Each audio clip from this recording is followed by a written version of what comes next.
Ngayong araw, ang araling pag-uusapan natin ay ang patungkol sa pangungusap. So dito, mapag-uusapan natin kung ano nga ba ang pangungusap, ano ang katangian ng isang pangungusap, at ano ang bumubuo sa isang pangungusap.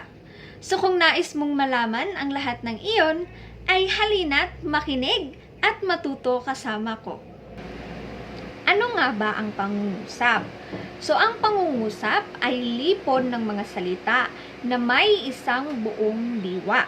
So, ibig sabihin ng pangungusap kapag tayo nagbabasa, dapat na kumpleto yung kahulugan at nauunawaan natin kung ano yung nais ipabatid ng isang pangungusap.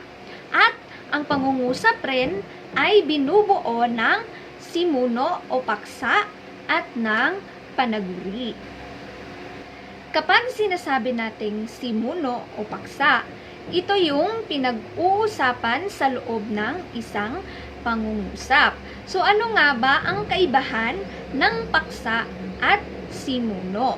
So kapag sinasabi nating simuno, ito ay tumutukoy lamang sa pangalan ng tao. So ito ay tumutukoy lamang sa tao mismo. So kapag sinasabi naman nating paksa, ito naman ay maaaring tumutukoy sa pangalan ng tao, ng lugar, ng hayop, at iba pa. So yun yung kaibahan ng dalawa.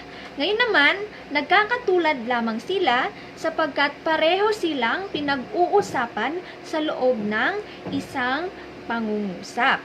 So, kung titingnan natin ang halimbawa sa itaas, makikita natin na ang mga sinalungguhitan ay sila yung paksa. So, sa unang halimbawa, si Layla ang matalik kong kaibigan. So, kung titingnan natin, ang pinag-uusapan diyan ay si Layla. Sa ikalawang pangungusap naman, makikita natin na ang pinag-uusapan ay sina Lance at Odette na siyang sumira sa mesa. Maging sa ikatlong pangungusap, kung titingnan natin, ang tao ay may hangganan. So kung titingnan natin diyan, ang pinag-uusapan ay ang tao. At sa ikaapat na pangungusap naman, ang pinag-uusapan ay ang bangkay na siyang umaalingasaw na raw ng matagpuan. So lagi nating tatandaan na kapag sinasabi nating paksa o simuno, mayroon tayong magiging batayan na tinatawag nating mga pantukoy. So ano nga ba yung mga pantukoy riyan? Yan ay yung si Layla. So ang si at ang ay siyang mga pantukoy na ginagamit upang mas madali nating maunawaan at makita kung sino nga ba yung pinag-uusapan sa isang pangungusap.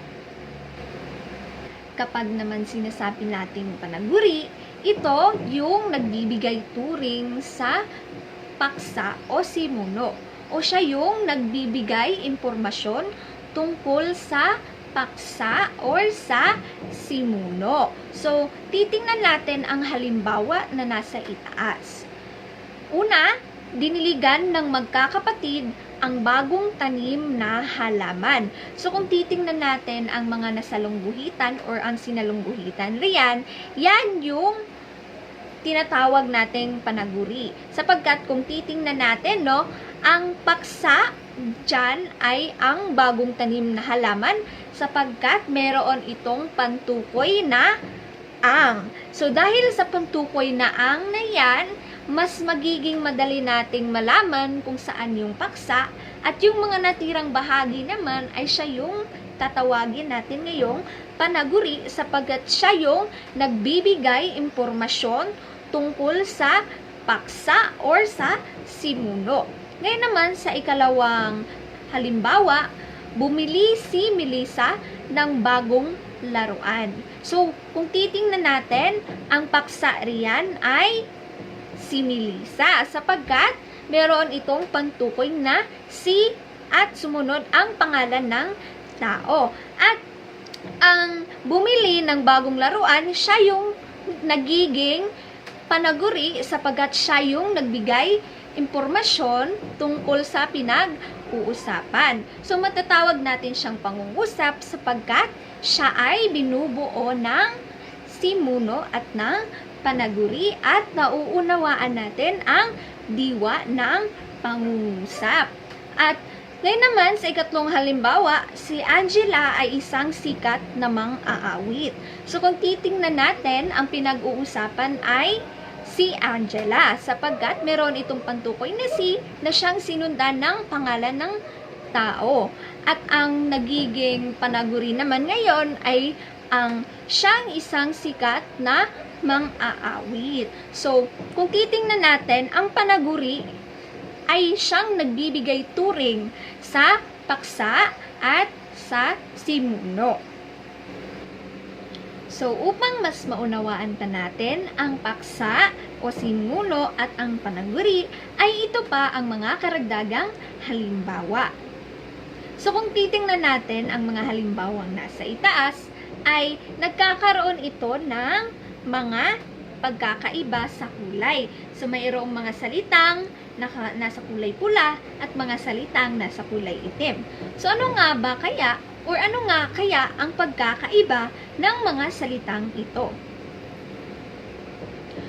Tama. So, kung titingnan natin ang mga salitang nasa kulay pula or nakakulay pula, ito yung mga salitang pinag-uusapan o sa madaling salita, ito yung paksa o simuno sa pangungusap.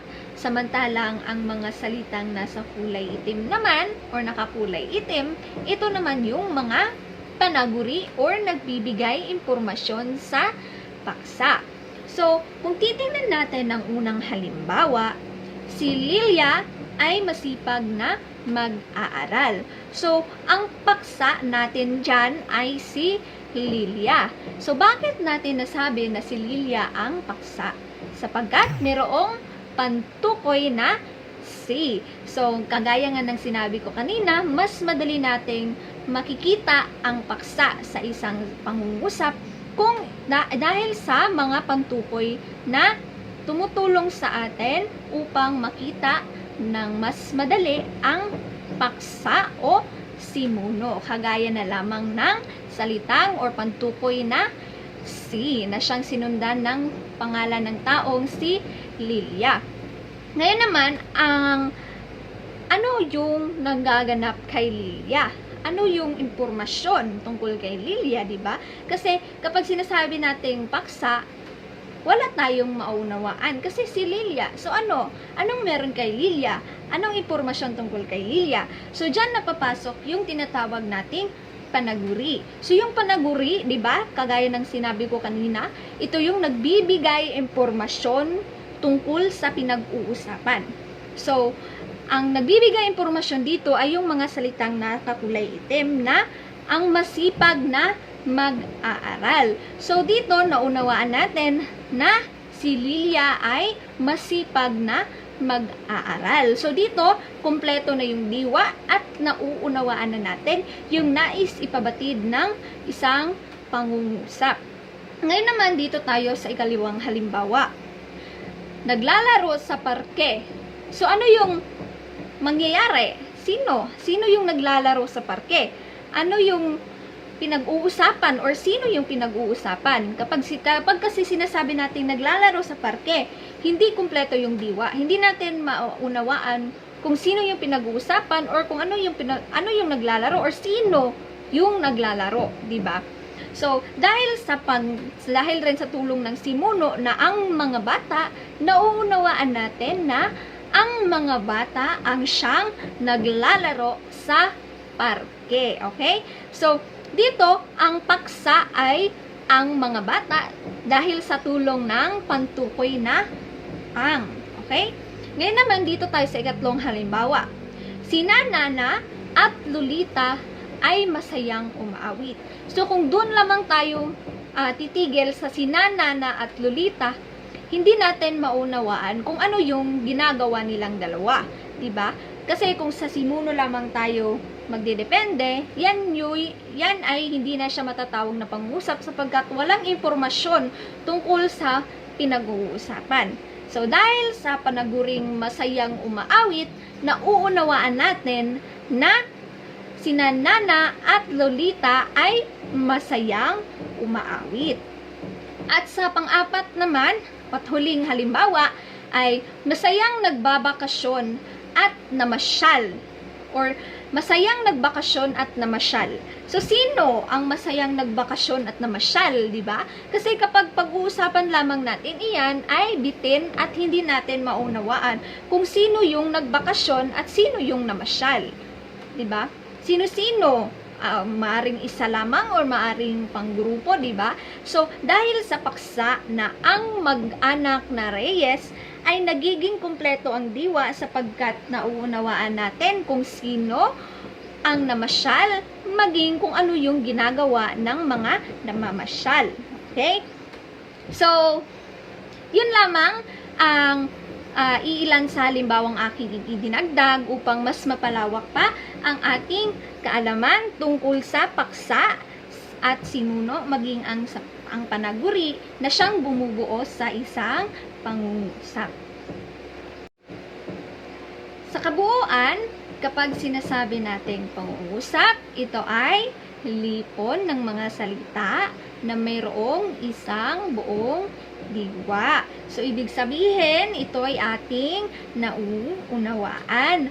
At kapag ka rin sinasabi nating pangungusap, ito ay binubuo ng simuno o pangalan ng tao o paksa na maaring pangalan ng tao, hayop, lugar at iba pa. At na ito rin ay binubuo ng isang panaguri na siyang nagbibigay impormasyon sa paksa o simuno. At dagdag pa rito, dapat rin na sa pangungusap ay nagtatapos ito sa tuldo. So, sana ay meron kayong natutunan sa ating pinag-usapan ngayon at kung nais mo pang matuto ay ibisitahin mo lamang ang aking Facebook at YouTube channel para maging updated ka at mas madagdagan ang ating kaalaman tungkol sa asignaturang Filipino.